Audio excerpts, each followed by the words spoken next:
Hi everyone, welcome to January 2023. This is the first vlog of year 5 of our practice here at Katie Whalen Realtor. Thank you so much for checking in with us and being part of our world. I hope that you and the people you love the very most had a beautiful holiday. January is a great time of year for many of us to kind of examine maybe some of the things we're doing, some of the things we might want to start doing.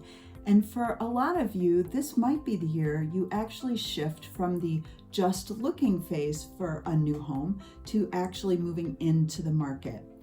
And if you are at that place, you're probably pretty interested in and frankly influenced by what you hear in the news. Interest rates are up, then interest rates are down. Inventory's up, inventory's down. The market's crashing. By the way, the real estate market is not crashing. That's a different vlog. But you hear a lot of things and you can't help but be influenced by them. I want to give you 3 things to think about today as you consider what stage you're in, whether it's just looking or getting ready to make a change. So first of all, when it comes to new real estate, what is your motivation?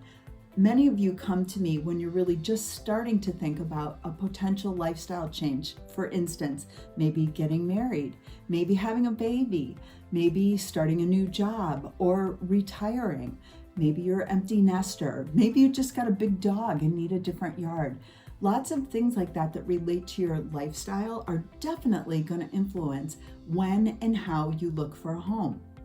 And some of you also come to me in the just looking stage, but your motivation is more financial.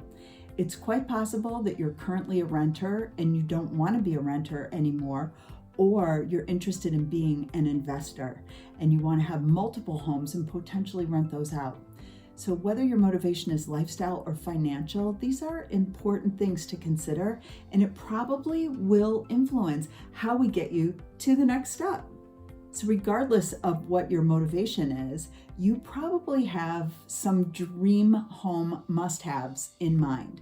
You may or may not have an actual perfect dream home in your mind's eye. And of course, we're always going to want to try to find you everything that you want. But when we start talking more than almost all the time, actually, we find out there's 2 or 3 must-haves. And there's 2 or 3 can't haves.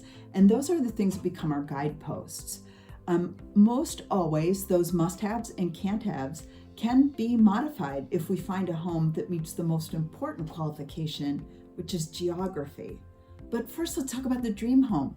Recently, a client said to me, I want a doorway that looks like it's a cottage. And you know what? We found that. Sometimes people want a kitchen with 2 sinks and double ovens.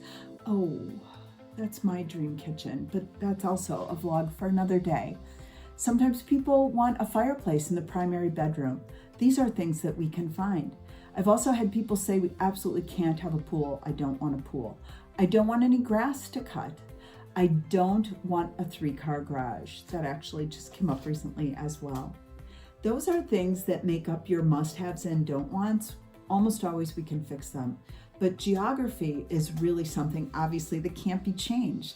But what I encourage people to do, particularly if you're moving here from out of town, maybe you're out of state, you want to be where it's warm. If I understand your motivation and your can't haves and must haves, we probably can come up with a few options to you on the geography. The third thing that's so important is being prepared financially. For many of you, I'm sure you are so tired of hearing me say that the 3 rules of real estate are preparation, preparation, and preparation. But it does make a big difference. Now, I'm not just referencing the fact that interest rates are bouncing all over, because honestly, interest rates historically are always changing.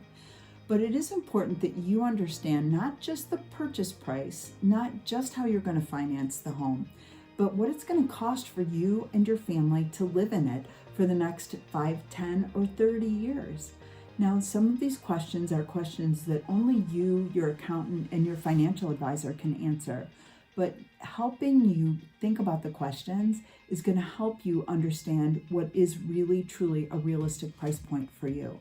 And getting you ready is a big part of keeping you happy. And we want you to be happy. So these are just a few things to think about as you're starting 2023. If this video made you think of anything, please send me your comments. They're always welcome.